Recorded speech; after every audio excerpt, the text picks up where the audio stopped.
This is going to be the biggest cluster, you know what, in the history of the world. I think this is going to be a complete mess. Literally, if this goes into full force, you're talking about moving into a slavery system where essentially your life can be controlled by people who make the rules very centrally and stripping you of any constitutional rights or property rights. We are taking an enormous amount of our personal and family wealth and putting it towards building a panopticon prison that's going to be used to control us. It's frightening. The question, though, is this by design? The master plan is to implement total control and to run a society with two sets of rules, one for a small group of oligarchs. So you have one group of people who apparently think they're going to live forever, and then you have another set of rules for everybody else, and you want to put them on a trajectory to steadily decline in terms of number of population. When you speak of these oligarchs, who are they? What evidence convinces you that this is a coordinated effort? They're a couple of years away from getting the basic infrastructure, underground cables, data centers, getting it all working. I think they are a couple of years away from getting the digital ID system really tight. I think they're moving very quickly on programmable money, particularly the stocks and bonds and the bank deposits. And so that is moving very fast. If you suck all that money out of local economies and out of the tax base, you implode the economy. Are these political leaders pawns of what you consider is the master behind this plan? Are they actively involved? Are they fighting against this? How do you see all of this working with the current political leadership? It's a public-private partnership, and it's much more terrifying than CBDCs because you have complete non-accountability. Take no comfort whatsoever. And if anything, it's a distraction and making you think that you're safe when you're not. If we fail and they get a complete control grid, that's not a world I want to live in anyway. This is The Real Story with Michelle Makori. Hello, I'm Michelle Makori, and this is The Real Story, where we go beyond the headlines and beneath the surface to show you what is really happening with money, markets, and power.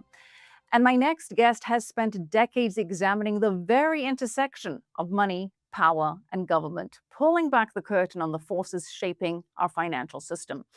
A few people have had a closer look from both inside and outside the system.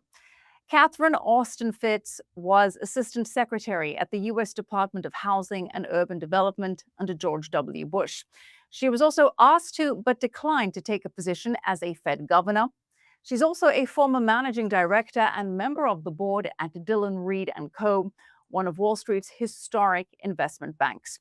So she's had a front row seat to how the sausage is made. And Catherine is currently the publisher of the Solari Report. She has spent decades investigating government finance, central banking, covert systems of control, the rise of digital currencies, and what she describes as the financial coup taking place behind the scenes. Catherine, thank you so much for joining us. Thank you. It's great to be with you. And it is great to have you, Catherine. I've been looking forward to this conversation for quite some time. I've been following your work for a while now, and there is so much to discuss and dissect. I'm very excited to have you on for what is going to be a scary, sobering, but very necessary conversation for our viewers. Now, we can't cover everything that you discuss in this episode, but we will start off with establishing the big picture. And Catherine, you have been warning for years now that a digital control matrix is being built around us as a digital prison, a world where more and more of our lives are tracked, monitored, and ultimately controlled through technology. And the walls of that prison, as you've described them, include digital identity, programmable money through a central bank digital currency or stablecoins, AI, collections of enormous amounts of data, as well as digitally connected infrastructure from electric vehicles to smart devices to robotics.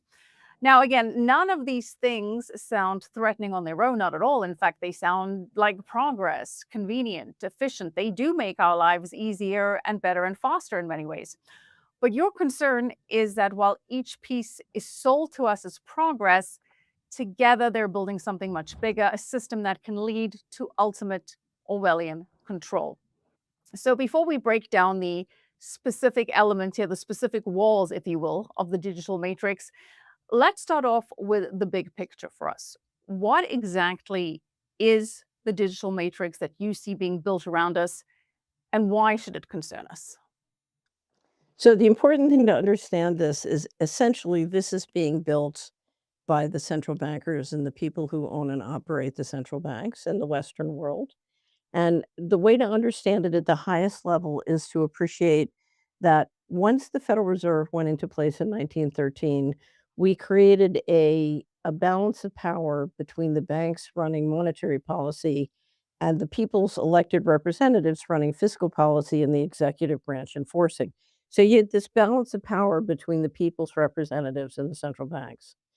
What is happening using digital technology is moving to a system where the central banks can control monetary policy and fiscal policy. So we've been told that the American Revolution was fought over taxation with or without representation. What we're talking about when you give central bankers control of fiscal policy is taxation without representation, but complete financial transaction control. So many people say, well, what is that? It's really, what happened to the Canadian truckers. Their bank accounts were turned off, their transactions were blocked. The people who supported them were blocked. So we're talking about affecting day-to-day control through a financial mechanism. So how does this happen? How do the central bankers build an infrastructure that will let them take over fiscal policy? There are three legs to the digital control grid, and what you need to do is understand them independently, but then how they work together. The first is programmable money, money that can be programmed and can be used centrally to make rules and enforce them centrally without a human chain of command in the middle, and we can talk about that more. The second is a digital ID because it's very important if I'm going to implement control through digital mechanisms. I need to make sure you're you and Catherine's Catherine and Harry's Harry and Sam is Sam.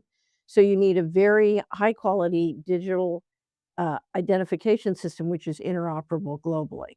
And then the third thing you need the hardware and software infrastructure. So you need the data centers, you need the underground cables, you need the AI to process enormous amounts of data, and you need all the cameras and other items, including satellites, that you need for surveillance.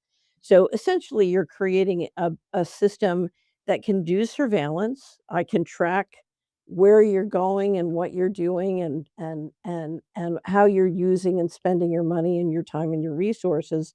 And then I can use that data to create incentive systems that encourage you to do what I want and discourage you from, doing what I don't want you to do, and including essentially threatening to turn off your money unless you do exactly as you're told. And so, literally, if this goes into full force, you're talking about moving into a slavery system where essentially your life can be controlled by people who make the rules very centrally and enforce them centrally, bypassing all the current, both the legislature and the courts, and stripping you of any constitutional rights or property rights. So, I know you have one of my favorite clips of a central banker basically telling you that this is what they have in store for you.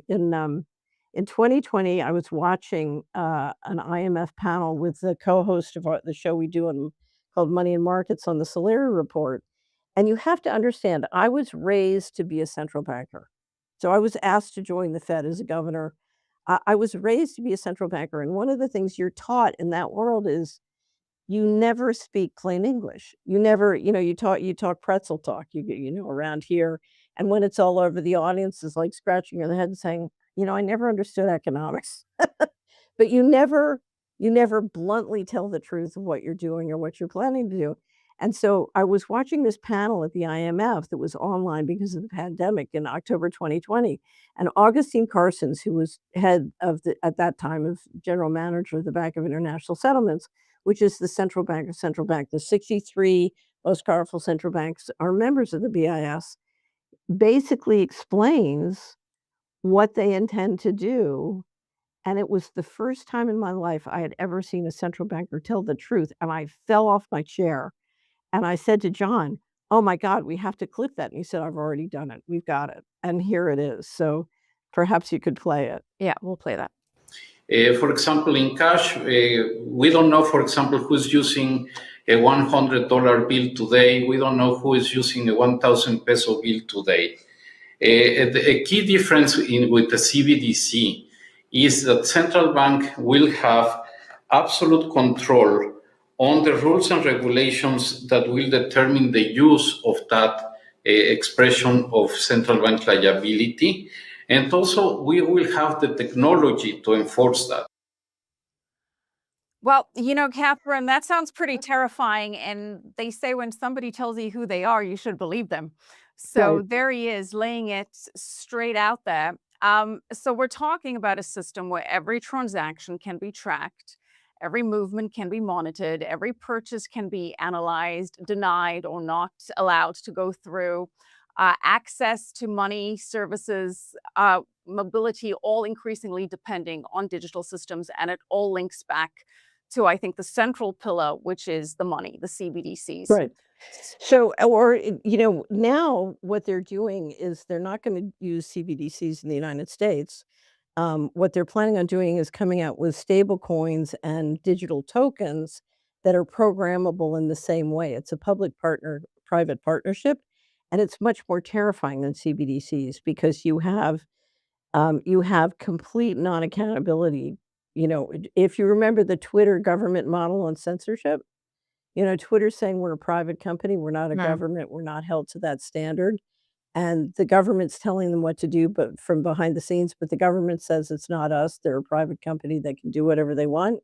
So now we're talking about using digital tokens and stable coins in a public-private partnership like that, which to me is much more frightening. A central bank issuing a central bank digital currency has legal obligations to the Congress, it has legal obligations to the citizens, and it can be required to disclose all sorts of information. In the public-private partnerships that are coming into fruition under the stablecoin under the Genius Act, the Clarity Act, and some of the other arrangements, that they don't begin these private parties don't begin to have the same obligation to the citizens that a central bank would. So if you look at the model we're proceeding with in the United States, to me, it's much more frightening than a CBDC. Before we continue the conversation with Catherine, I want to take a quick minute to thank you all so much for watching and supporting our work. Please make sure to subscribe to the channel and set your alert notifications. And please do share our content. I really appreciate you helping us to grow this community.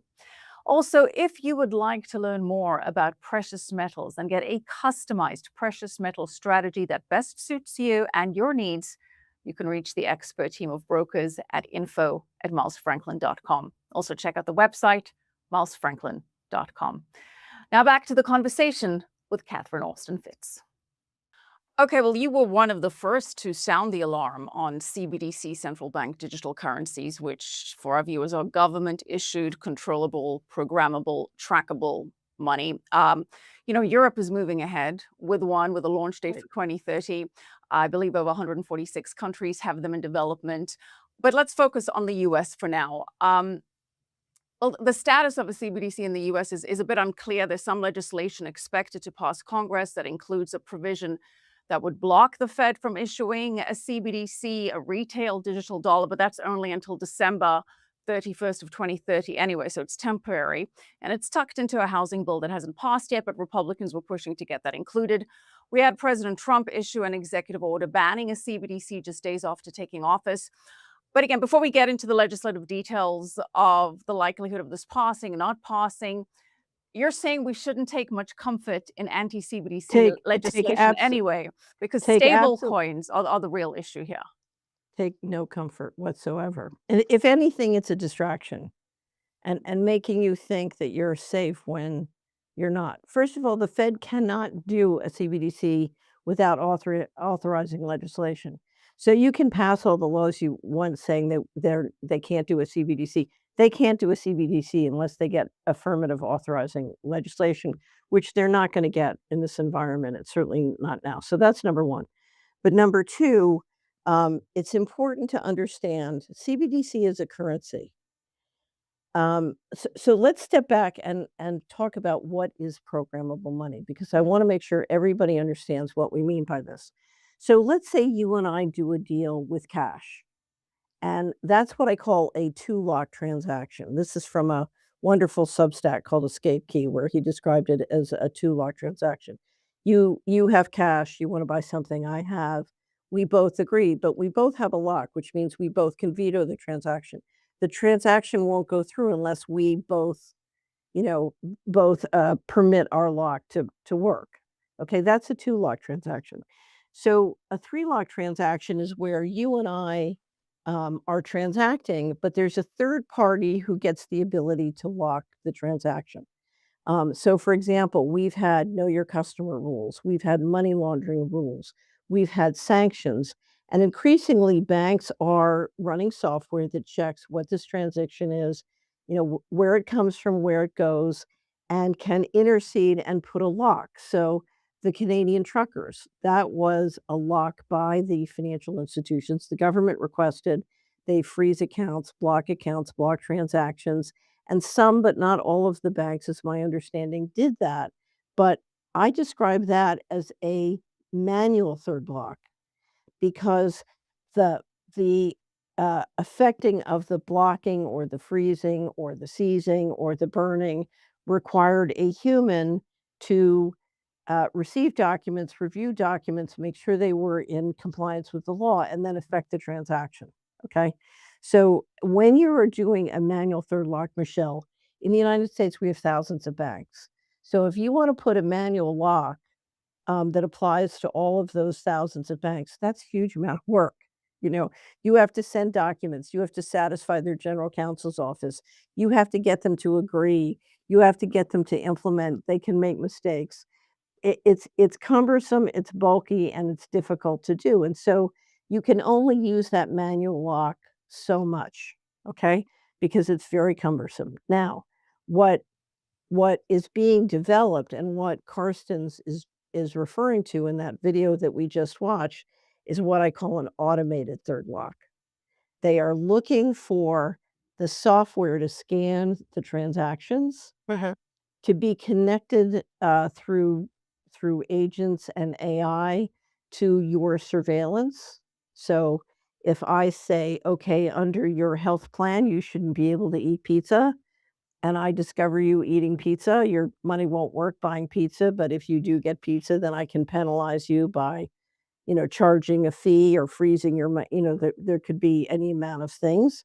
Um, and so what it is able to do is to scan you, and then the AI makes the decision. There's no human involved. That's an automated third lock. And the reason we need such huge data centers is if you're going to do surveillance of people spatially and implement spatial control and financial control, that's an enormous amount of data you need to collect. It's a huge amount of analysis you need to do to then intercede just using the software. That's an automated third lock. And the terrifying thing of that, right now, if my bank exercises a manual third lock against me, so let's say the FBI calls my bank and says, Catherine Osifitz is a domestic terrorist. We want you to freeze her account. Right? So my bank is gonna know I'm not a domestic terrorist, and, there's gonna be a process. But let's say they freeze my account. I can call them, I can talk to them, I can get a lawyer, I can go to court, I can do something. I have a way of interceding. When you go to automatic third lock, there's no customer service to call, there's no intercession, because my bank wasn't involved.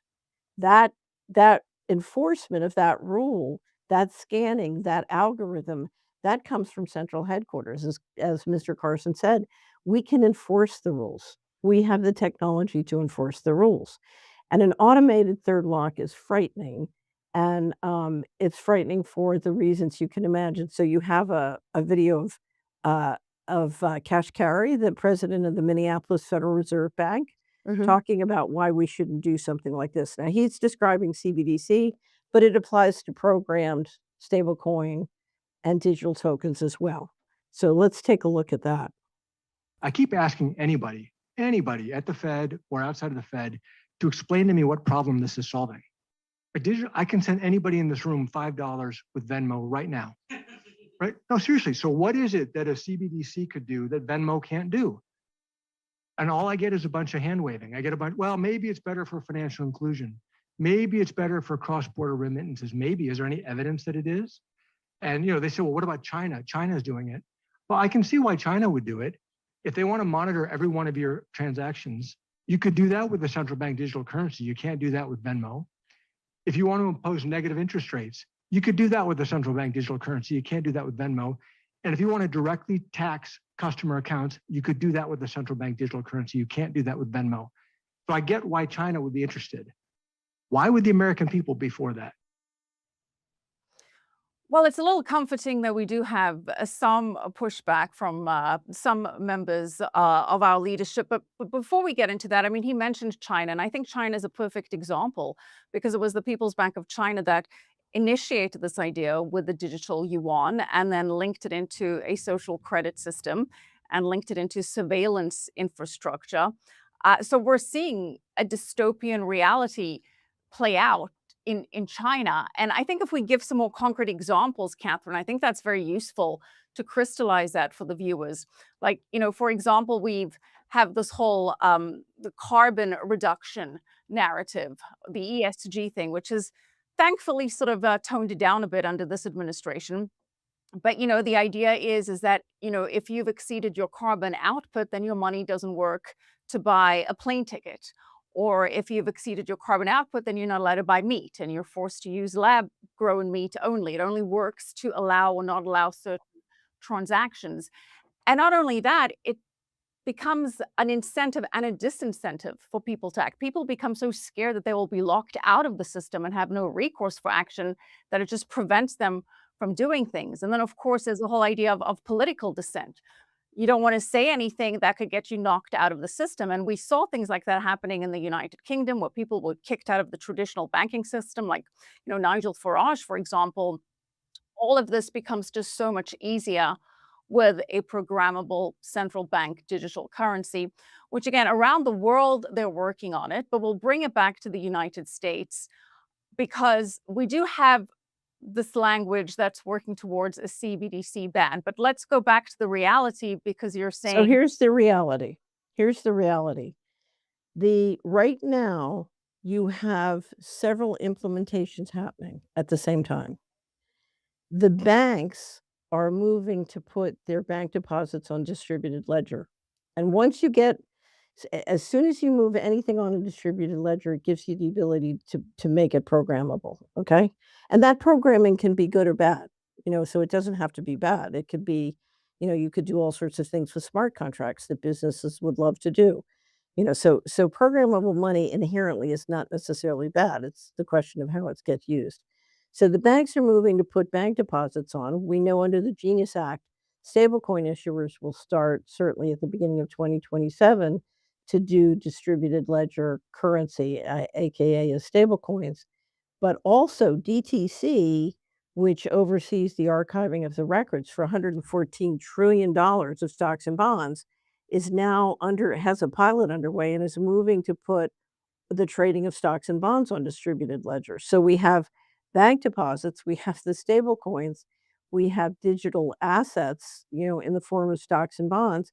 And we know the BIS in its process of getting this to go all world has talked about doing the same with real estate. So once my currency and my bank deposits and my stocks and bonds are all on distributed ledgers where they can be made programmable, I can be subject to the equivalent of a social credit system on a very significant portion of family wealth in America. And this is why, so one of the things our company, Solari, is doing is we've been working with state legislators to put up guardrails. So let me give you an example. The Treasury is now invited, and the regulators have now invited comments on a series of rulemakings about the Genius Act on the issuance of stablecoins. And we've submitted 2 comments on the proposed regulations, and the one we just submitted a week ago we said, software, we want you to incorporate into your regulations that software can scan and recommend or put a temporary hold on account, but no account, no money can be frozen, blocked, burned, or seized without the review and decision of a legally accountable human. So machines cannot make these decisions, and centralizers cannot hide behind automated decisions. A human being who's legally accountable has to make the decision. And of course, that throws you back into a world of manual third locks where you can't automate this stuff and then say, it's not my fault. The software did it, and there's no one to talk to. So we are fighting to put up those guardrails in the regulations and to get states to pass laws that put up guardrails. There are many things we can do to put up guardrails, and I'm always telling people, they say, "Well, we'll do that after we get, the stable coins out there." And I said, "No, you don't build a road and let people use it before putting guardrails out. You put up guardrails before the cars are allowed to drive on that road." One of the most shocking things about this situation is the way you attract people into money on a distributed ledger is you encourage them because they can either make a lot of money, so you offer them profits, and you make it very attractive to go on, or you make it much more fun to transact there. So let me give you an example. I can buy a stock or a bond through my brokerage account. Now, what some of the crypto firms are offering is the ability to trade those same stocks 24/7 with margin of up to 20 times. Now, Big deal. people always say, okay, the bubble's going to collapse. And I'm like, no, I don't think you've seen the biggest bubble yet. Because if I can trade $114 trillion of stocks and bonds 24/7, not 8 or 9 hours a day, but 24/7, and I can I can lever them up by 20 times, I can blow you a bigger bubble than you can possibly imagine, right? I think a lot of the incentives is something we want to get into, but maybe it's important to explain to the viewers what exactly a stable coin is. Okay. So a stable coin, the name stablecoin was created when people wanted to use Bitcoin for payments, but the price was volatile. So it was really trading like an asset. There were pump and dumps, so the pricing was volatile, and you needed a coin, a way of making payments where the price would remain stable. And so the idea was create a crypto that is collateralized by an asset which is relatively stable in price. Now, I can collateralize a stable coin with just about anything. But as a practical matter, when you hear people talk about stable coins issued under the Genius Act, which was an act passed last year to create a regulatory framework for this, what you're talking about is crypto, which is collateralized with either very high quality bank deposits or treasury bills, short-term treasury bills. And so the price is anticipated to not fluctuate, or if it does, it's by tiny amounts. Under the Genius Act, a stablecoin is primarily going to be collateralized by 93-day or less maturity treasury bills. And this is a way for the United States to market crypto to people all over the world and get them coming in at retail to finance the treasury market. So we're watching institutions around the world diminish or, not buying treasuries or lowering their treasury positions. That's at an institutional level. And as institutions are rejecting the US Treasury market, this is a way of reaching out at retail and attracting many people out of their local currencies into a dollar currency, but one which will pour that money into the treasury market. Right. And again, many say that this is a good thing for the US government at large because it creates a fresh source of demand for US treasuries, which allows the government to fund itself. It also, you could say, allows the US to maintain, dominance on a global stage when it comes to crypto innovation. But as a private American citizen, why should I be concerned about stablecoins? Like, I get why I should be very worried about a CBDC, but if I'm using stablecoins as an intermediate in crypto, I mean, I get why people overseas want them as they see their own fiat currencies depreciate. All fiat is debased, but dollar's still the cleanest shirt in the dirty laundry basket. If I use a stablecoin like USDC from Circle or USDT from Tether, I'm not buying groceries with it. I'm not actually using it right now. So walk me through the mechanism, how we get from today's stable coins, which again are private, largely being used for payments and settlement, cross-border payments, international remittances, crypto trading settlement. Um, Talk me through how it becomes as dangerous as a CBDC. So I'll give a real life example. We had a regime change operation, the United States and Israel, and Secretary Bessent, Secretary of the Treasury, spoke about the fact that they had successfully driven the value of the Iranian currency down 94% as a, I call it the financial bazooka. So they drove the Iranian currency down. When that happened, many people went to crypto to try and protect the value. So if the value of your currency is going down 94%, where can you go? So many Iranians were investing in crypto. And then during, I think it was approximately 3 weeks ago, Basan announced that they had seized $1 billion of Iranian wallets. So you went from a currency that's driving in value, you move to essentially what was probably a stable coin or something like a stable coin, to protect the value of your currency, and what happens? It gets seized.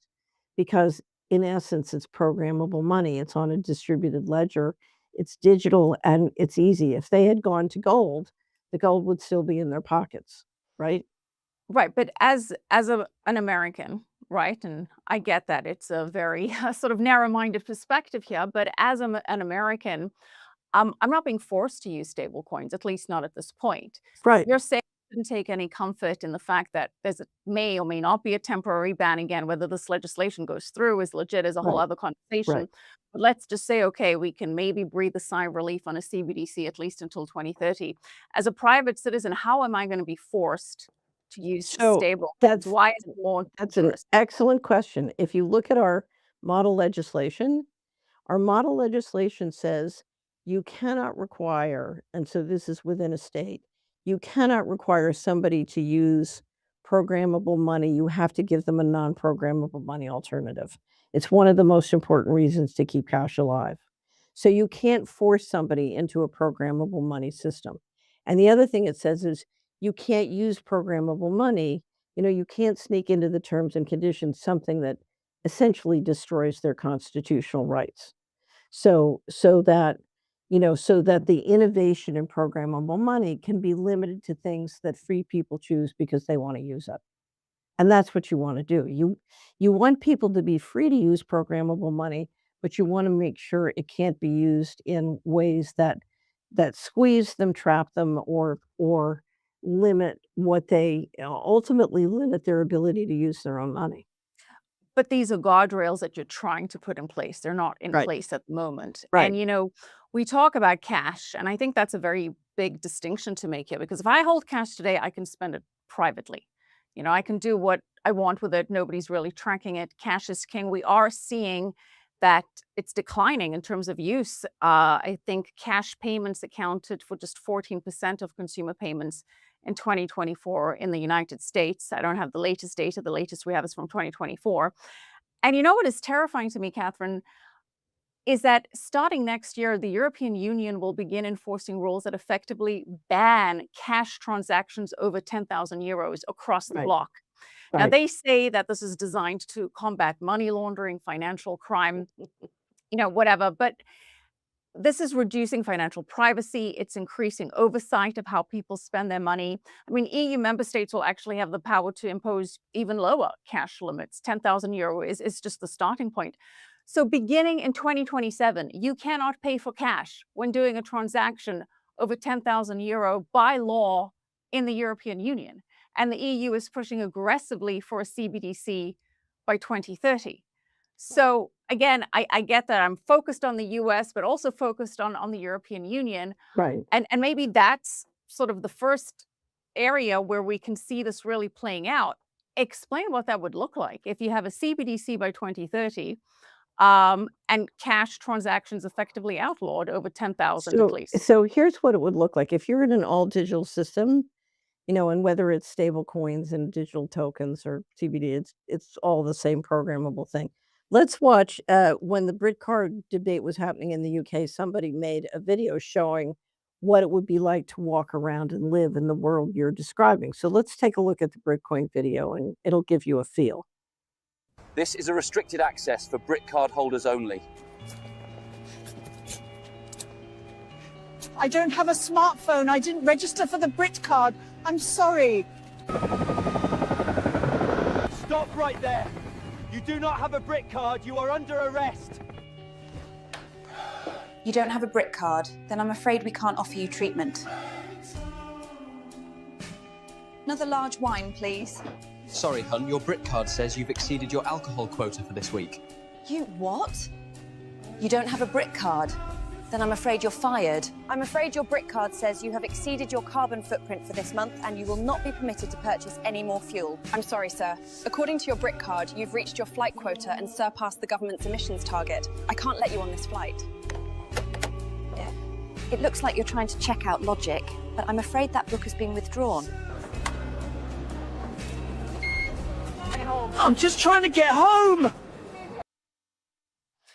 You know, Catherine, I watched that. I literally get shivers down my spine because that is so terrifying. It is so scary. And that leads us to another essential wall of this digital prison, and that's digital ID, digital identity. Why is that so important? Make the link for us between this digital ID and the programmable currency. I need to know you're Michelle. I need to know this is Catherine and not get those mixed up. And so it needs to be interoperable globally because you're talking about millions of transactions and millions of surveillance data at very high speed being analyzed. And so it's important to get people, one, in an all digital system. It's important that they participate in the digital system and consent to participate in the digital system, and they do that by getting a digital ID and the smartphone or the other sort of mechanical device they need to interact digitally. But then I need to make sure that I have got connected to that digital ID the data I need to absolutely make sure that that Catherine's Catherine. So I have their biometric information, I have their fingerprints, I have their eye scan. I have all the data to make sure that that person is that person, and they that they can't slither out by hiding behind a VPN or hiding behind a fake person or anything else. So the whole automation depends on being able to identify and interact with each person in a digital way. In other words, I'm looking to create a digital twin system, and it needs to be exceptionally high quality. Okay, just to play devil's advocate here, people can say, look, we need digital IDs. They help reduce fraud, help secure voting. That's been a big push in the United States, that you have conservatives going for this because you want to have secure voting, helps verify people, who they are online. And those all sound like very reasonable goals, especially, Can I tell secure you something? voting. It's totally unreasonable. It's completely ridiculous. I mean, I have to tell you, I remember living in a world where there was no digital technology. We had tight borders, we had fair elections, unless you had a corrupt system in your ward, and you didn't need digital technology. I worked on Wall Street. I used to swing around billions of dollars every day with landlines and number 2 pencils, right? So you don't need digital technology to run clean elections. You don't need digital technology to have tight borders. The more we load this digital technology, the worse the immigration problems become, the worse the money laundering problems come. And if you look at where the election fraud and the immigration problems are coming from, Those problems are not going to be ended with more digital technology. They're going to be made worse. So let me give you two examples. Um, I used to work with a reporter who studied narcotics trafficking, and I was trying to understand the intersection between mortgage fraud and narcotics trafficking. So I started to help her. And one day she had her best source at the DEA retire. So she wanted to take him out to lunch. He was somebody she liked very much. So she took him out to lunch to congratulate him on a successful career in retiring. And he said to her over his lunch drink, he said, "Let's face it, honey, all the wires batch and run through the New York Fed. They know where every penny is." Right? So if you look at who's really I have an online book called Dylan Reed and the Aristocracy of Stock Profits, and it explains a lot about how the drug narcotics trafficking in this country really works. You know, narcotics trafficking is not stopped because it's a very important industry. It generates a lot of money, and the people who run it, run the central banking system. This is run from the top, not the bottom. So let me give you another example. You remember the Madoff fraud, right? I Okay. do. So I was interviewing Helen Chapman, who's an absolutely brilliant New York litigator, financial litigator. She had had money in Madoff, and her business was sort of quiet when Madoff happened. And so she decided she was going to start helping all the victims. And she represented an enormous amount of the victims and did litigation. So I have her on. She wrote a book called J.P. Madoff about the relationship between the Madoff's bank, J.P. Morgan, and the Madoff operation. So I'm in the middle of the interview, and Helen is explaining that Madoff had two businesses. He had the brokerage business, he had the asset management business. And in the asset management business from the 90s on, he only had one bank account, and that was at JP Morgan Chase. So I said to her, Helen, if he only had one bank account, who was the custodian, the securities custodian? And she said, well, there was none because he never bought any securities. Now, what that means is that the money went into JP Morgan Chase, and from 1995 approximately to 2008, no money ever left to buy securities, and they knew that the whole time. They knew that the whole time. And in fact, Madoff would leave 6 to 9 billion sitting with no interest earnings, just helping to finance whatever JP Morgan Chase was doing with those deposits. So if you look at where the fraud or the money laundering or the narcotics trafficking or the crime really happens and how it works, you don't need these things to stop it because all it's going to do is give more power to the people who are already running that business. But, again, just to push back and play devil's advocate here, the system is now digital. I mean, is the solution to go back to what, 1995 and have So paper and stock certificates and no. So the idea is to have options. Remember in capitalism, we love options. We love markets. So you read a number of 14% in 2024. Mhm. But if you look at my county where I live in Tennessee in the United States, my estimate of people in that, the per capita income in my county is $24,500. You know, if you look at the elderly, if you look at the very young, if you look at the low income groups, maybe 55% of the people in that county don't have a credit card. If you kill cash, they have no options, right? So there are many, many places in this country and among many, many groups where cash is very heavy and very heavily used, as it and should be. as it should be. Now, what's interesting is, because I need to go update my statistics, but from what I see, cash is rising in many places, and let me give you an example. First of all, when you're dealing with inflation, you can't afford to pay the money out in fees that you're paying for credit cards and other fees. That's number one. So when I spend $100 after 1,000 transactions in a community, it's still $100. When I spend it with credit cards or payment systems, digital payment systems, it disappears. And in inflation, that's a lot of money, especially when you multiply it throughout the community.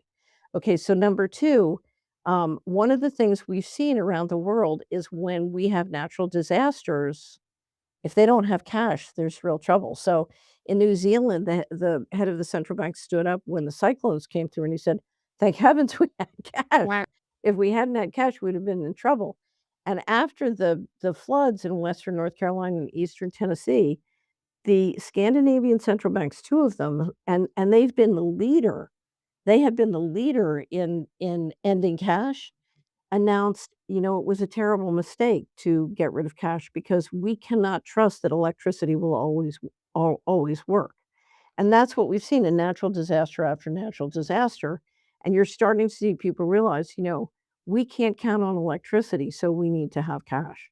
So cash is making a revival in certain places in certain ways. And I think it's going Absolutely. to be a lot harder to get rid of cash and a lot less practical to get rid of cash. Well, I would Um, hope so. I mean, I'm a big believer that in many ways, cash is king, not in the hedge against inflation way, but my father always made sure he taught me from a very young age always carry emergency cash on you, no matter right, what. I was in South Africa earlier this year. There was a power outage at the airport. Good thing I had cash on me, right. just to help with the transactions there. So again, So, I'm a big advocate for having cash, so but I have to tell you, I had the most remarkable experience 2 years ago in Florida.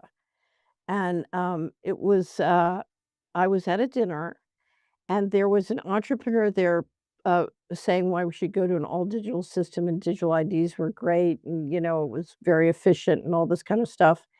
And the most beautiful woman stood up. She was my age, but very beautiful, and she was South African. And she said, "I lived in South Africa, and I know exactly what happens when you get a digital ID." And it was very powerful, and the whole room could feel what she was feeling, and they thought, "Oh, this is not good," you know?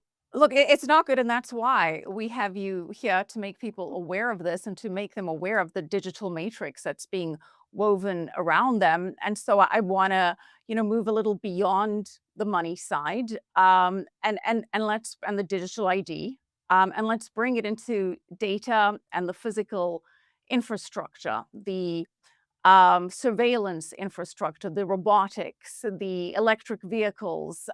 Talk us through how all of these technologies then become interconnected.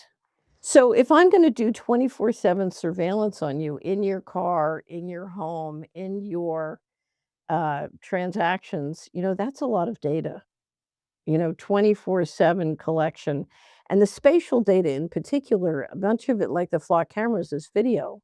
So, when you have surveillance data that's video, that's a real data hog. So surveillance requires a lot of data, and then, following all the financial transactions, particularly because stablecoins are gonna be marketed globally, stocks and bonds too.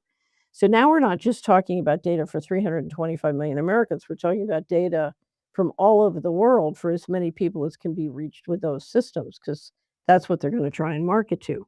So you're talking about collecting a lot of data, analyzing a lot of data, and using that data to implement your social credit system is what it's really gonna be. And what's interesting is if you look at the social credit system, I call it the veil of virtue. You try and hide all these rules behind, "Oh, we care about the environment, we care about ESG, we care about, you being kind to other people." There's all sorts of virtues that are used to do this, but when you look at how those virtues applied, they're being applied to assert complete control of capital, but also of labor.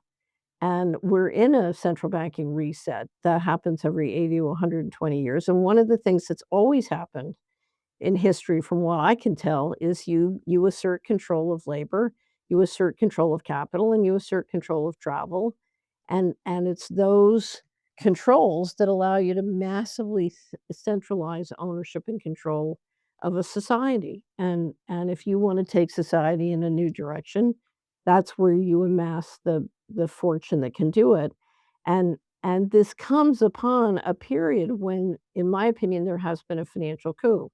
You've seen between the money disappearing from the federal government, the bailouts, and the going direct reset, $55 trillion, essentially, in my opinion, drained from the system. So, now building this infrastructure costs a great deal of money. In the United States, we have 5,500 data centers up or being designed or being proposed. And if you look at the money pouring into AI and those data centers, it's fantastic. Um, I was talking about the Kevin O'Leary interview that Tucker did, where he's saying, "Oh, the data centers are privately financed." Sorry, we're working on a big article about how they are financed, and the amount of money that's coming out of people's retirement savings or their taxes, whether at the state, local, or federal level, is extraordinary.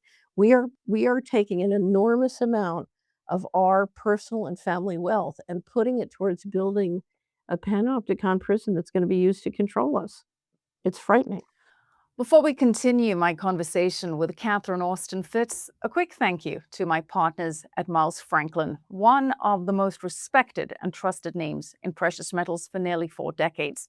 Now, whether you're looking to diversify your portfolio and protect your purchasing power, or simply better understand the role that gold and silver can play in your financial strategy, Miles Franklin has been helping investors do exactly that, navigate the precious metals market for generations. There's a team of experienced advisors and brokers that can help you evaluate your options and make informed decisions based on your individual goals and needs. So contact them at info@milesfranklin.com. Now back to the interview. I mean, it's terrifying. We have digital IDs, in the future, cameras everywhere with facial recognition, surveillance technology, biometrics, controllable digital money, AI gathering the data, as you say, linking it back to the social credit score, and infrastructure that can just be digitally controlled, could just be like turned off with a switch of a button. It can be very, very terrifying. The question, though, is this by design? Is this on Course. purpose? Did you not see Karsten's joy in the thought that he could track every dollar and make the rules of how his money could be used and enforce them centrally?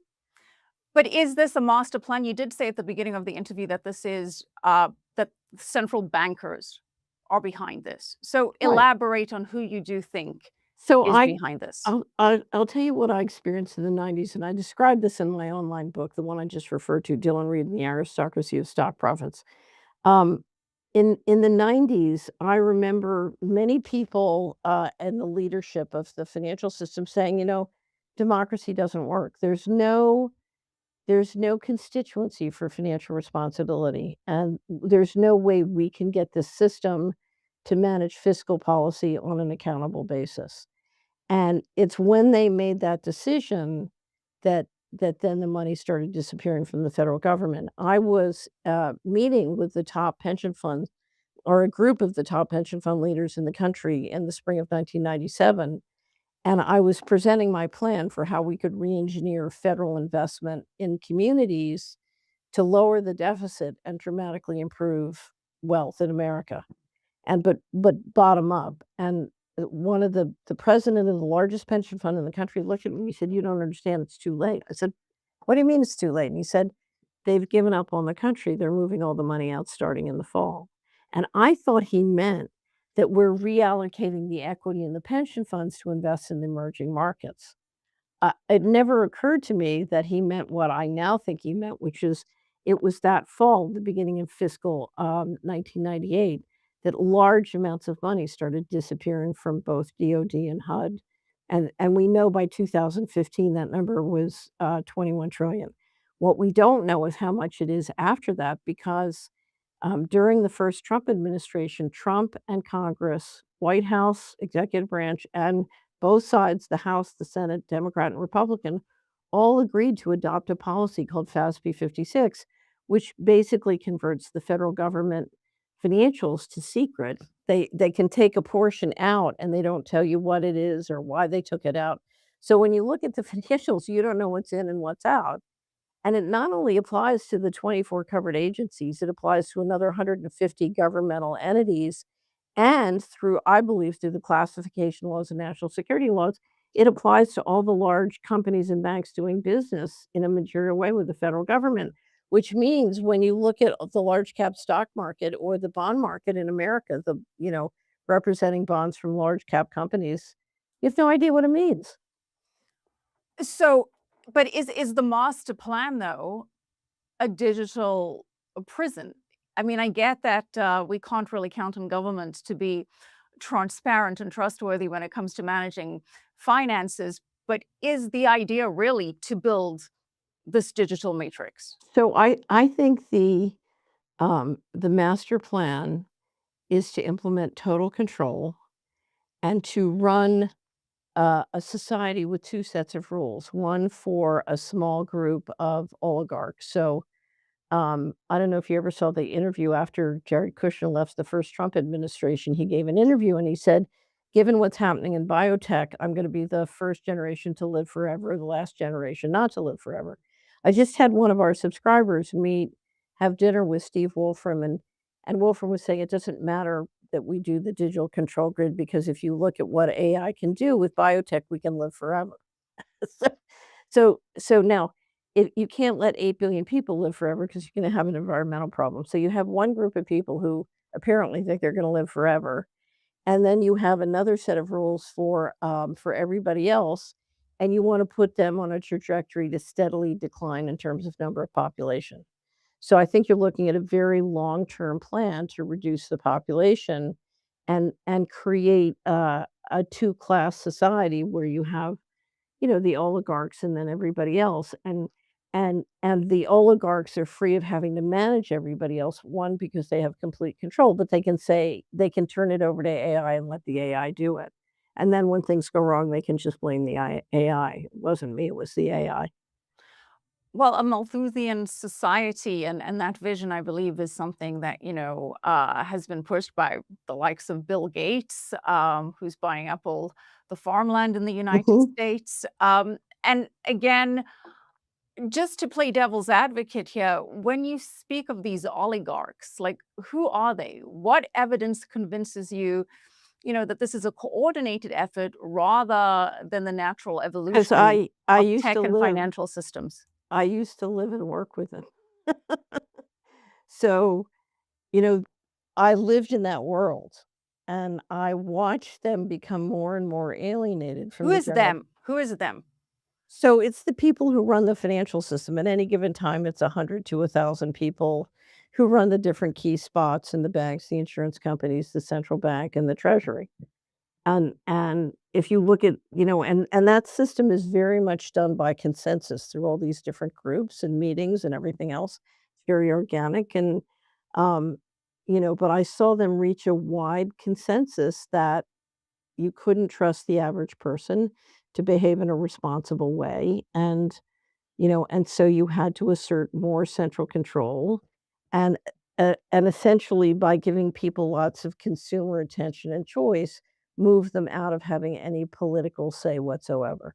So you Mhm. wanted to reduce them to the point where their vote or their participation in the political system didn't mean anything, but you wanted to do it in a way where you could persuade them to take all their capital and invest it in a way that you could use it to build in the direction you wanted to build. So right now, if I go to a meeting with people who are trying to stop the control grid and trying to stop a data center, I can get them to pull out their portfolios and I can show them they're financing the very data centers they're trying to stop.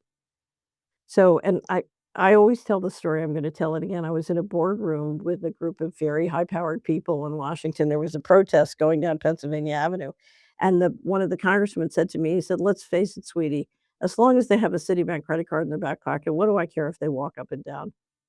Hmm. Right. So, and that's why, our opportunity because, I don't know if you've heard me say this, but I think they're gonna fail. I think this is a vision that they're gonna try and institute. I don't think it's gonna work. I think it's gonna fail. And my concern is it could hurt a lot of people and do a lot of damage before on the way to failing. And so I think it's imperative that we do everything we can to protect ourselves, but we also do everything to push back Mhm. and push back in a way that takes us in a positive direction when it fails. And I do want to get into how people can resist this, what people can do. But before we get to that, I want to focus again on the plan here because one of the names, Catherine, that typically comes up in these discussions is World Economic Forum.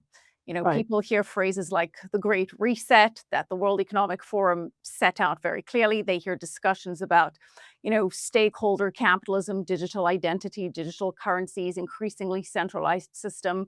And that's the World Economic Forum. You start connecting the dots there. You hear about that famous phrase, you shall own nothing and be happy. Uh, what role are they playing here, if any? So my experience with the World Economic Forum, I kind of think of them as the marketing department for the going direct reset. So I see the central banks and the financial guys making the big decisions, and then I see the WEF as sort of marketing them and persuading young people, and I don't see them as being a major player, but they are a way that people get together and build consensus and have these conversations. So, in that sense, they're an important hub where you're trying to reach consensus. We do hear of certain members of Congress, members of Parliament in the UK as well, pushing back on this. In the United States, you do have some conservatives, Republicans pushing back against central bank digital currencies. Um, we had Trump, as I say, issue that executive order banning a CBDC. How useful it is another question, as we discussed at the top of the show. Catherine, is there anyone on our side? Are these political leaders pawns of what you consider is the master behind this plan? Are they actively involved? Are they fighting against this? How do you see all of this work in with the current political leadership? So I think there are plenty of people who don't want to see it go this way. I mean, when I was when I was a partner at Wall Street, if a decision was made on high, I would be told, "Look, this is how it's going to go," and you just go with it. You've learned if this is how it's going to go, then we're going to do a waltz, not a tango. So you got to waltz. So a lot of people are just told this is how it's got to go, and they think you can't fight City Hall, and that's their attitude. You can't fight City Hall. At the same time, you have a lot of people realizing where this is going to go and wanting to do something about it. The question is, how do they do something that's effective and not dangerous? Because if you push back, it can get dangerous. So, and that's why it's so important to take to, I would say, state legislatures or the Treasury on the regulations or all these different organizations, lots and lots of plans of how they can put up guardrails and how they can get the good from programmable money innovation without getting the bad. So, for example, one of the model legislation, we have 3 forms of model legislation at Solari. One is protecting cash, one is, putting guardrails up on programmable money, but the third is, states passing laws giving people the right to have a non-digital life. This is an idea that came out of Switzerland. You have a group in Switzerland who are trying to pass referendums around, or I think it may be a constitutional amendment, but basically canton by canton, creating an infrastructure that says a citizen has a right to a non-digital life. I shouldn't be forced to get a digital ID or have a smartphone so that I can interact with government. And so these are things we can do. Now, I will tell you, to me, the most frightening thing that is happening in the mix, the people who should be putting up these guardrails and making sure that this doesn't happen are all the people who are building the whole crypto industry and are moving the traditional financial system onto distributed ledgers. If you look at all those technologists who are doing stablecoin, or want to be stablecoin issuers, or all the technologists doing the distributed ledgers to put stocks and bonds on distributed ledgers, who are doing the bank deposits. You have a whole crypto industry in Washington lobbying for the Clarity Act, and we just saw a letter of 200 industry leaders in the crypto space. Just wrote a big letter pushing the administration and Congress to pass the Clarity Act. They are not putting forward any guardrails. They are not putting forward any attempt, and these are people who are making fortunes, building the new distributed ledger financial system. They should be the ones putting up guardrails. I took the 200 firm letter and I retweeted it out on my X account, and I said, if the utility industry had been as irresponsible as you guys, many of our ancestors would have been electrocuted. So, I had an uncle who was a utility executive, and that was an industry that spent a fortune of time and sweat and money trying to make sure that all their systems were safe and some child wouldn't electrocute themselves, in a house as a result of how they did the electricity. The crypto industry is responsible to put up these guardrails, and it's shocking the extent to which they haven't done it, and that I find that amazing because I can't believe they want their children to be slaves or their grandchildren to be slaves. And you can say to me, well, I think the chances of the Karsten vision coming true is only 50%. And I can say, I think their intention is 100%, but let's say you're right, it's 50% or 10% or 5%. Why shouldn't we put up guardrails to make sure that can never happen? It doesn't matter what the percentage Right. chance is. We wanna make sure it could never, ever happen. And the crypto industry, it's time for them to stand up and do that.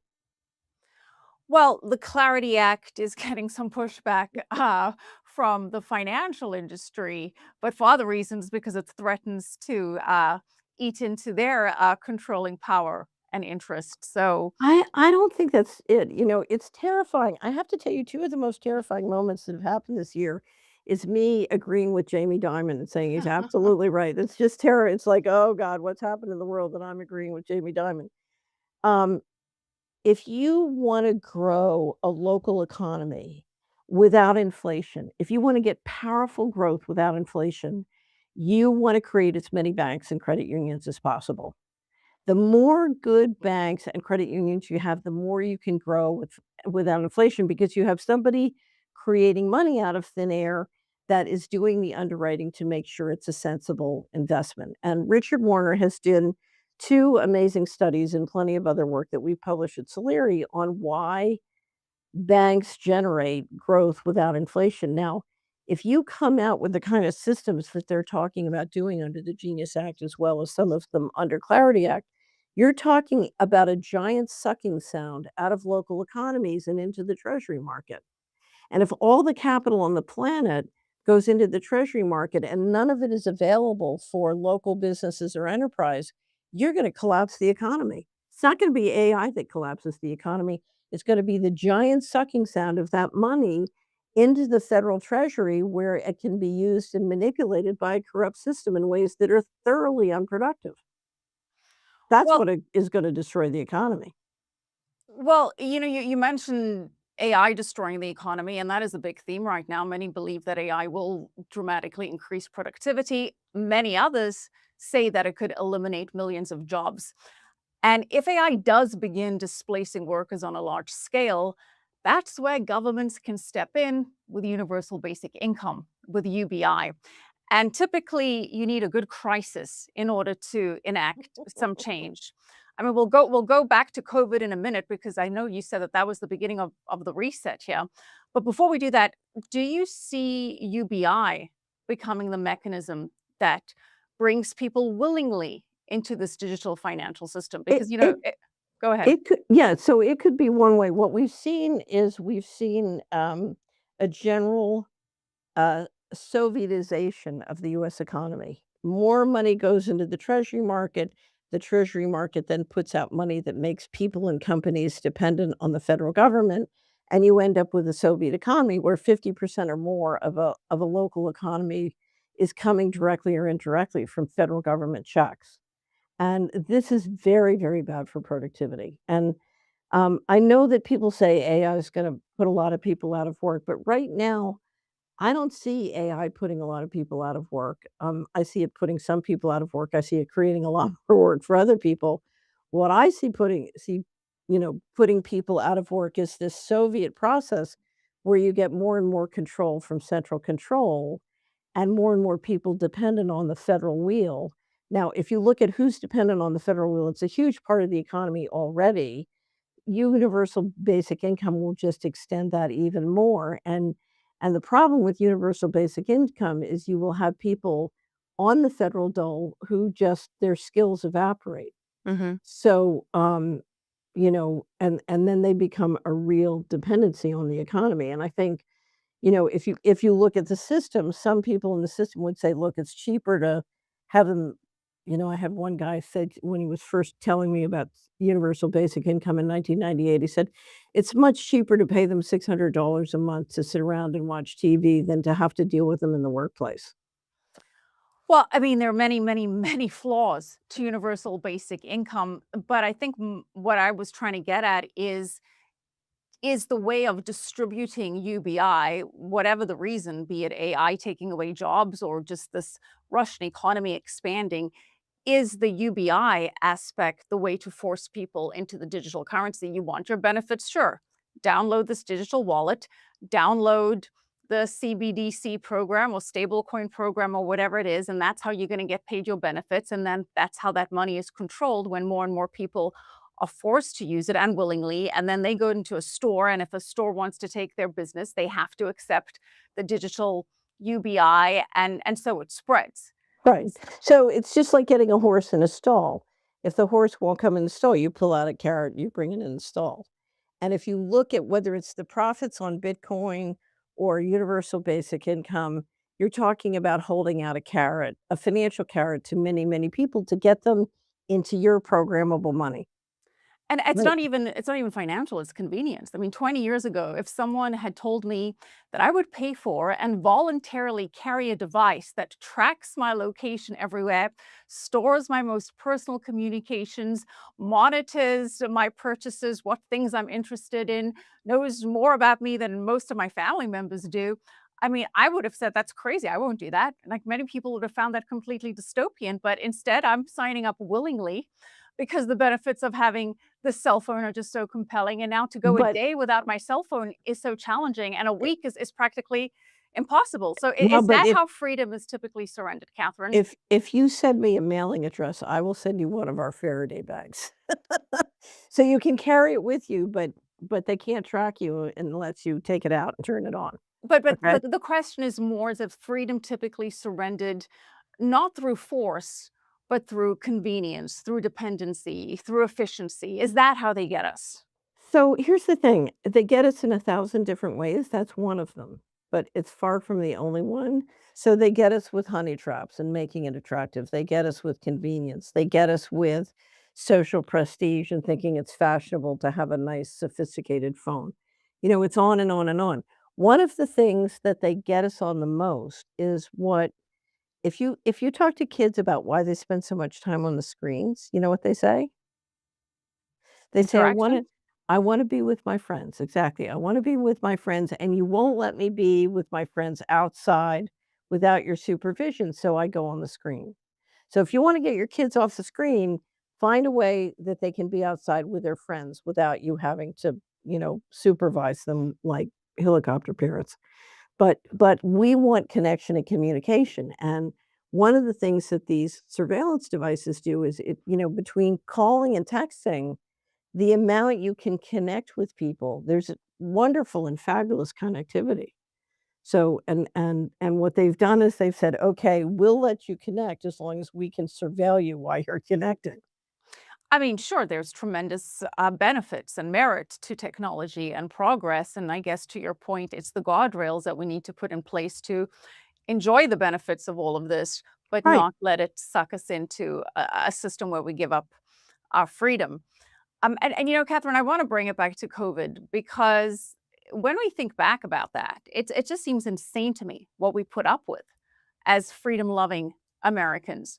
And if COVID taught us anything, it's how governments can abuse power and control society through tactics of fear, through media, through cognitive control, if you will. And I mean, there were curfews, limits on eating out, essential items you could buy, not buy. Again, all of this so much easier to do with programmable money that just wouldn't work at certain hours, wouldn't allow you to buy certain goods. There were certain countries where there were curfews. I know Canada, you couldn't leave the house at 10 o'clock. Well, if you have programmable money, then your money just doesn't work after 10 o'clock. But like COVID taught us that we can be controlled. And those that fight against it are gonna have a very, very tough time doing so. And So and you described COVID as the beginning of the broader economic reset. So I want you to tell me what exactly you meant by that. well, it's very simple. So I'm gonna grossly oversimplify. So here's small business and small farms. They're not publicly traded stocks. Over here are publicly traded stocks, and the big investors can make a lot of money if those stocks go up, okay? So I announce a pandemic and I say, all you small business and farms, you have to shut down. Okay. But the big companies can stay open, which means they can suck up all your market share because they can just take your customers because your customers can't go to you anymore. You're shut down, right? Now you've lost your market, you've lost your customers, you've lost your market share, and now you have valuable assets, but you have no income. You have to feed your family. What do? You start to sell your assets. You sell your gold, you sell your house, you sell your business, and who can buy it? Well, the Federal Reserve injects $5 to $6 trillion directly into the economy. A lot of that money sloshes into Wall Street and the big companies who are having a field day on their new market share, taking away all your customers, and then they can buy up your assets for cheap for those of you who are forced to sell. So it's a plunder. And Mhm. in San Francisco, I think the number was 49% of small businesses went down. I think it was 35% of small businesses shut down, across the country. And if you look at the people who plundered those market shares, it was fantastic. They made a fortune. It was very, very successful. Yeah, like the Amazons of the world, all of the small mom and pop shops had to close down. A lot of them closing down all over New York City because crime and shoplifting isn't being enforced. So you see all of these stores shut down, and it all goes back to the bigger Right, conglomerates. And it's a lot easier to control people when they have fewer options. We need those right, independent businesses to give us options, to not right, force us into a system where we have right. yeah. So you bankrupted thousands and thousands of families intentionally, and you made a lot of money doing it. And let's bring it back to controlling the food supply, because you've made Right. some interesting points on that as well, how important it is to keep small farmers in business. Right. So I can, at the height of the Great Depression, there were 3,100 counties in America and 3,100 community currencies. We don't need the Federal Reserve to create currency. We can create a perfectly good fiat currency in a community if you have enough understanding and critical mass. There's a wonderful, I don't know if you've ever seen the movie. It's an old Austrian movie called Shillings from Heaven about a town in the Austria during the Great Depression that created a work certificate system and went from being bankrupt to incredibly prosperous and wealthy because everybody was just trading the work certificate. So we don't need money. We can make our own money. We do need food. We can't invent, you know, I can invent a community currency. I can use my gold and silver as a community currency, but I need to grow food, and food takes a long lead time and to do it well. So it's very important for control to not only control money, but to also control food because if people can grow their own food, then they can figure out how to make their own money. And so food is very critical to control. Yep, having independent food sources. But talking about community currency, well, some people could say, well, that's what Bitcoin was supposed to be. That's why Bitcoin came about, to offer an alternative to centralized currency. Where Bitcoin has gone to now from where it started, that's a whole other conversation. But in its ethos, essentially, that was supposed to be a peer-to-peer currency, at least if we believe the narrative that I Let's talk about the narrative here. So if you look at why Bitcoin was created and why it was prototyped, it was created and prototyped to prototype programmable money for the purpose of control. It was never, if you look at the design, it could have been a great global payment system. It could have been a really elegant functioning payment system. Early on, it was hijacked. There's a wonderful book by Roger Ver and Steve Patterson called Hijacking Bitcoin. It's one of the best financial books I've ever read. It's not even about, it's really about technology, but um, Bitcoin was always going to be a prototype for the control grid. Now, there were many wonderful people who didn't understand that and thought it was going to be a sincere effort at building a payment system, and they put their heart and soul into it, and they believed they were going to be free. I'll never forget, I was at a crypto conference in 2017, and all these folks are running around saying, it's totally private. It's not private at all. I mean, I kept telling them, look, if you're doing taxable trades, you better escrow your taxes because they're going to come after you. And sure enough, when on the next dump, the IRS or the Wall Street Journal announced that the IRS was appointing 10,000 auditors to go after them. But but so you had a lot of wonderful people who thought this was gonna be a great freedom technology, and they didn't understand what they were a part of. So let me just explain. Before that 2017 crypto conference, I was in Zurich on business working with a couple of money managers, and I had to go back over to Zurich. I was in Basel, and I drove by the BIS, the Bank of International Settlements. It's 2017. A lot of the crypto developers are over in Zug, which was an area, where a lot of that was happening in Switzerland.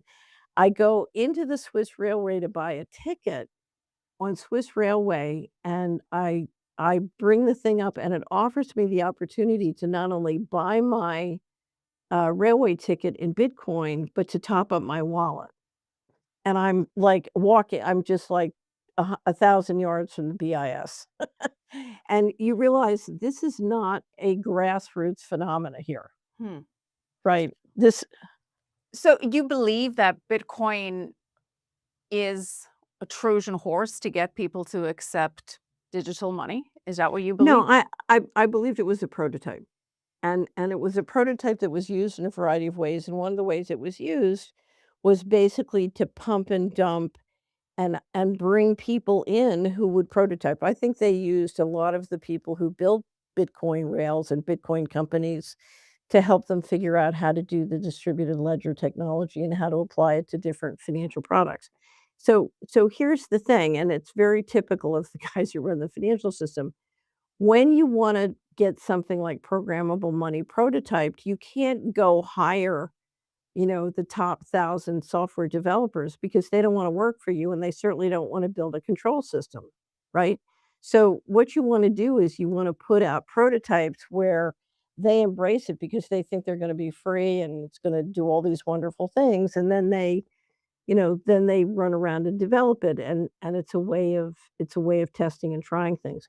There's a wonderful book I recommend to you, by Tim Wu called The Master Switch, and it's about the history of information technology and how a new technology comes along, and there's a period when all these entrepreneurs grab it and say, "It's wonderful, it could do this, it could do that," and 1,000 flowers bloom, and then wham, all of a sudden it consolidates into a handful of the same old companies and further central control. And then another one comes along and there's this blossoming and then wham. And um and that's what happened with crypto, and when the time was ready, the big boys came in and took it over. And so now essentially the biggest player in the Bitcoin market is BlackRock. With ETFs, I think MicroStrategy still owns the most Bitcoin. But yeah, I mean, I've long made the point that it's been a concern of mine that Bitcoin was supposed to be decentralized, but it's now been worked into the very financial system that it was Right. supposed to be an exit for, and you're not actually owning the uh, currency yourself if you're owning an ETF, and it's lost its ethos once we've put on these, derivatives and all of these other products on top of it, that it stopped being a people's currency. But I did like the idea in principle. I did like the, Yeah, the yeah, yeah, yeah. So in the 90s, we invented something in Hamilton Securities called just-in-time money. We're working with technologists from Silicon Valley, and I was all excited about what the possibilities of digital money, what it could be and how much financial liquidity could bring because it comes back to the fact that this technology could just do fabulous and wonderful things. So let's bring it back to, technology, because we can't stop progress, right? And I understand that your point is that we need, guardrails here. And you made a point earlier that every 80 or 100 or so years, there is a change in the monetary system. And if we stretch out history over thousands of years, there's always some big monetary change. We talk a lot about global monetary systems on this show, the bifurcation of the global monetary system, the dollar potentially losing its role as the, king of global reserve currencies, or at least as a reserve asset. How does all of this, fit into it? Because, from the United States perspective, you could see why you would want stable coins. That's a way of preserving dollar dominance. If you get other countries to use stable coins, then effectively you, as the United States, are maintaining your hegemony of the financial system. And if you're running the United States government, why wouldn't you do that? Isn't that your job to do that? So here's the thing. It's more than just maintaining dollar dominance. So let me go back. Do you remember when the wall came down in Berlin? Hmm. So I think you would have been 14? We won't talk about that. We'll gloss over exactly how old I may or may not have been there. But yeah, I know But what we're talking about. I'm very, very old, and I remember. So what happened was the wall comes down, and I'm in Washington, I'm around all the people who are running the government, and there's all these conversations. Oh my God, we can unify Germany. It'll take 10 years. We have to have treaties and conferences, and they're envisioning all sorts of complicated stuff. And the head of Germany simply offered a very sweet premium for the East German currency to come into the Deutschmark. Bam! Everybody swaps to Deutschmark, company unified overnight through the currency. Okay? Imagine you wake up in a world, and I don't think this is gonna happen, but it could. Imagine you wake up, so you know about a tender in the stock market. One company tenders for the stock of another company, buys that company's stock, and then takes over the company, right? Okay, so it's a takeover. Right. If you go out the United States and you get everybody to move off of their local currency and into stablecoins financing the US Treasury market, you implode all their local economies and banking systems, but essentially they all become, a form of citizen of the dollar syndicate, right? I mean, basically, you shift their sovereignty from one Right. country to another. It is you are tendering for 8 billion people in the open market. Which is genius, as per the Genius Act, if your goal is to maintain dollar dominance and US hegemony over the financial system. Why wouldn't you do that Right. if you're the government of the United States and that's your Right. objective? But wait, keep thinking, because it's not just getting the money into the dollars. Now you can do surveillance on all those people, and Mhm. now you can freeze, block, or burn their transactions. So you have more power over them than their government may have.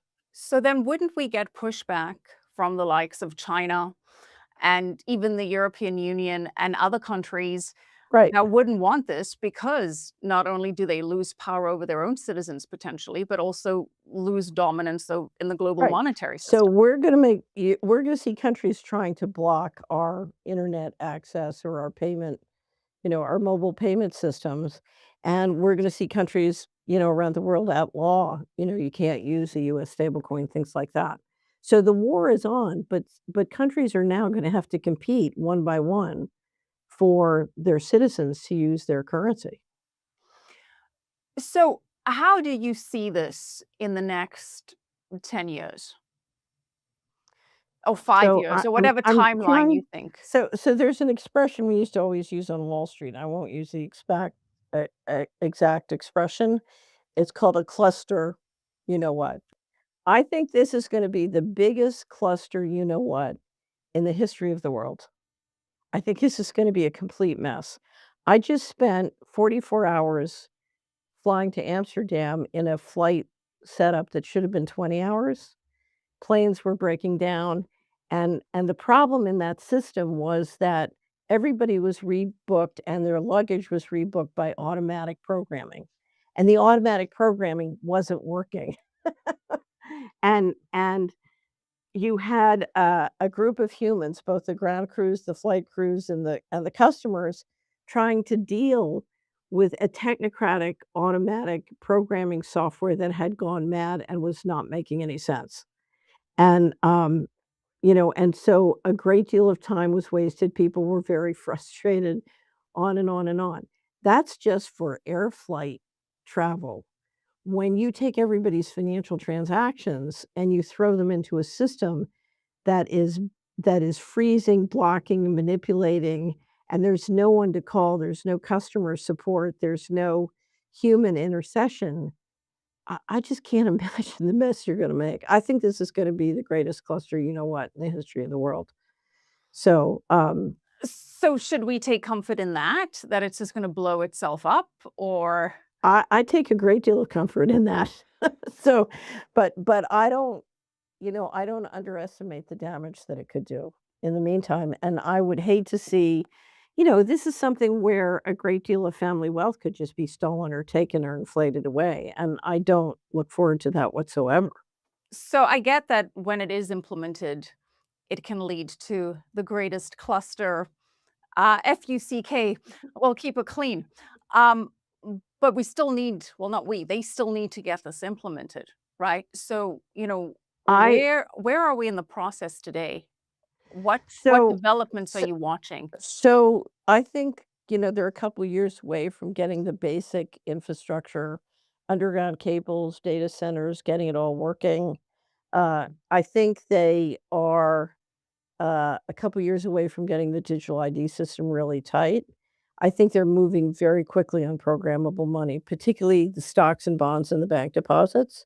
And so that is moving very fast. And how fast they can do it, if you look at how fast they say they can do it, I just don't believe them. I think it's going to take longer than that. So to me, it looks like you know, it's they're gonna make enormous progress in the next year or 2, and that's why this year or 2 is our year or 2 where we need to do everything we can to push back and do the things we can do, which is a lot.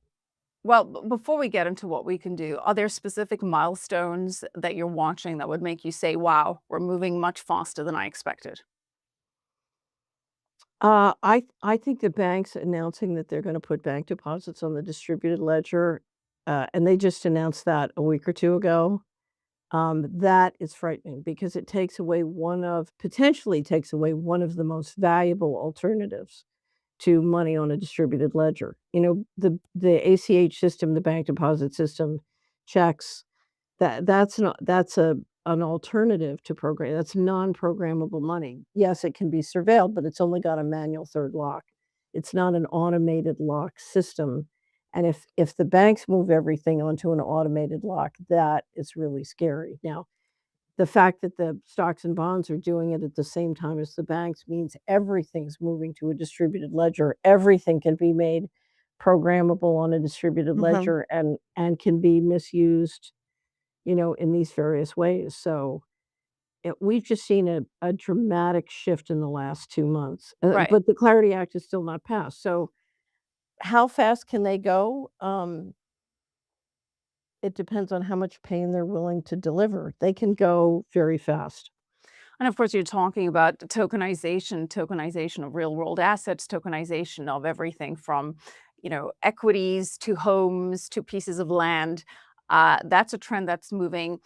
I always say that, for everyone that benefits from that, there are people who are losing business. And in many cases, that's a traditional banking system. And as you said, you didn't think you'd be agreeing with Jamie Dimon, but perhaps, they are the allies in this fight because they want to keep their control. But let's Well, no, assume I don't think it's just their control. They understand where financial liquidity comes from, and they understand if you suck all that money out of local economies and out of the tax base, you implode the economy. You why does it literally suck out all of the money though? well, because if you're going to send instead of lending money to local enterprise, if the banking system is instead delivering all the money into the treasury market and the only people who has money locally are people who get a welfare check or a government contract, then private enterprise shrinks to nothing, particularly in small businesses depending on bank and credit. So you've just massively deflated the local economy and the tax base of many municipalities and governments. And then you're talking about, if you look at all the debt that they carry at the state and local level, when you implode that tax base, bam, you implode all that debt. So if we're having this conversation 5 years from now, what do you expect would have changed in the lives of ordinary people? What does that look like? It's uh, very complex. It's not simple.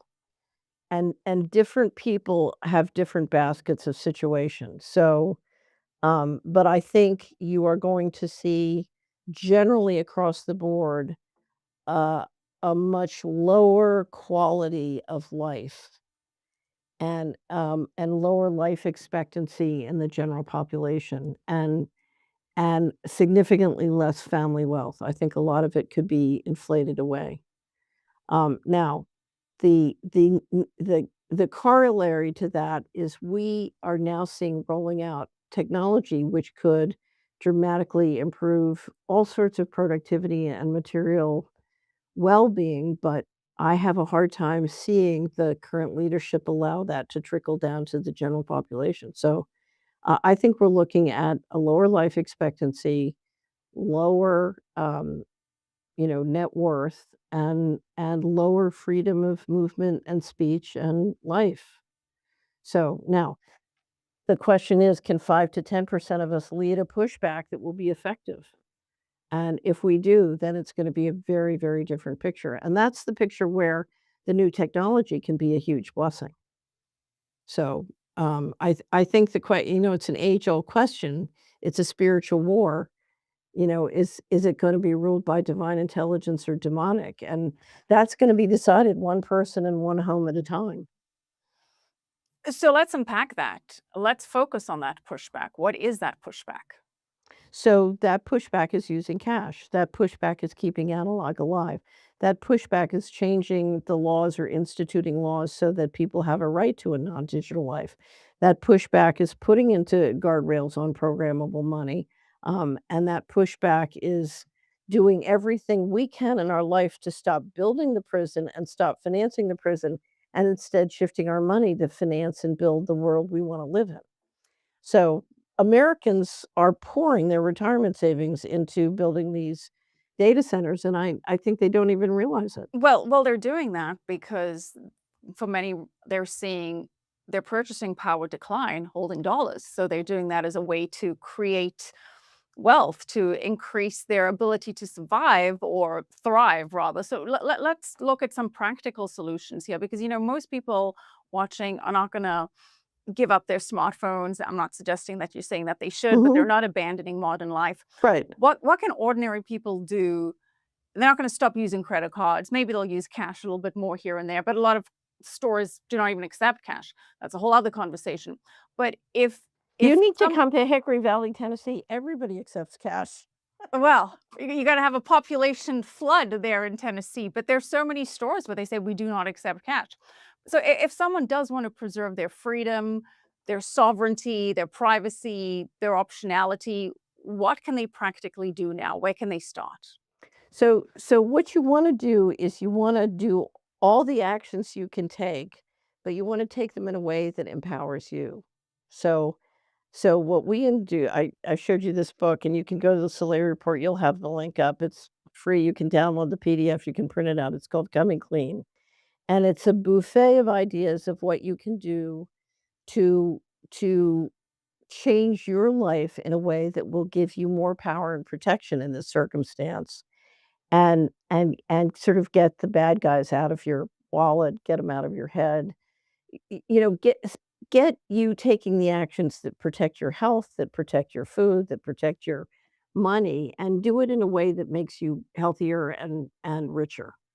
And so we walk you through, and for every one of the 24 steps in the buffet, there's a wealth of resources at the Solari Report or on the internet to help you do that. So, one example that I always use is getting a good bank where you have a good relationship. And if the FBI, call up and say you're a domestic terrorist, they'll just start laughing. So there are millions of things you can do, but you have to do them in a way that decreases your enemy's power and increases your power, because you need more power to deal with the situation. You've been saying people should use cash and hold on to cash. What about gold? I mean, obviously, So, we're advocates of using or having physical gold. So cash is for transactions, gold is for store of value. In my opinion, after the people that I love in my family, who to me are the primary assets, I think gold is one of the great assets of the world. And and gold has positive and negative. So if you measure your value in dollars, gold, the price of gold can be volatile. If you measure your value in ounces, it's not volatile at all. But I think gold, if you look at how gold has performed over the last 20 years, but over the last 5,000 years, we have a great wrap up on, 5,000 years of gold history. And we do a lot of work on gold at the Solari Report. And gold, the great thing about gold is it's simple. You can understand it, and there's no third party dependency if you store it on your own. I think the most important decision you have to make when you buy gold is, and before you buy it, is you have to know where you're going to put it. So I have to tell you that I was an investment advisor for 10 years, and the number one way my clients lost money on gold, How storage fees? they forgot where they put it. Oh, wow. That's why you need a gold map, like the Right, pirates had. right. So you need to keep, just like you have a password book, you need to keep a record of where you put your gold. But I've had people, throw out their socks and forget there were a couple of cougar ants in those socks. They gave it to Goodwill. So whoever bought those socks had quite a surprise. You'd Um, think you'd feel that, the weight of the Krugerrands in those socks, but I get your broader point that people just lose track of. They must have so much gold if they lose track of where they keep it. That's probably a good thing for so them. but there are real security issues on how you secure it and then the fees that you pay. And so we did a third quarter 2024 wrap up where we went through all of our links on gold and silver. And the one thing we stress again and again is get yourself educated before you buy gold, because you need to know. I divide gold investment between a core position and investment position. The core position is central bank insurance, and it's there for the worst case. We have a great commentary called "What Percentage of My Assets Should I Hold in Precious Metals?"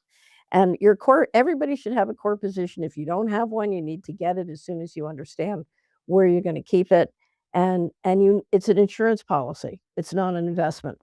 But then an investment position depends on when you're buying, exactly what you're buying, where you're keeping it, and it very much depends on the investment cycle that we're in. So, and I think right now gold is attractive both as a core position and as an investment position, and I think it's everybody everybody with some exception should have some in their portfolio. Catherine, you've put together all of these resources to help people to have practical solutions, to make people aware of what's going on, the dangers that could be around the corner with the digital matrix and other issues. I mean, you've covered a lot of other problems and secrets and issues with the financial system at large. Why? What motivates you to do this? So it was very interesting. I was one of those people who, I felt litigation or fighting was a complete waste of time. And I grew up in a world where you didn't fight City Hall. You might try and lead City Hall and persuade it in another direction, but you'd never fight it. And I went through a period where twice I had my fortune pulled out from under me, but basically lawlessness and dirty tricks. And so the second time I was in 1998, I was offered a quickie settlement, but they were going to keep my money. And I decided, look, there's a line between liberty and slavery. And this is the line. And so I decided, I'm not putting up with this. And the other thing is I've been trained always to believe that I was part of a people who tried to lead a civilization. And, that we were civilized people and we wanted to build a great civilization.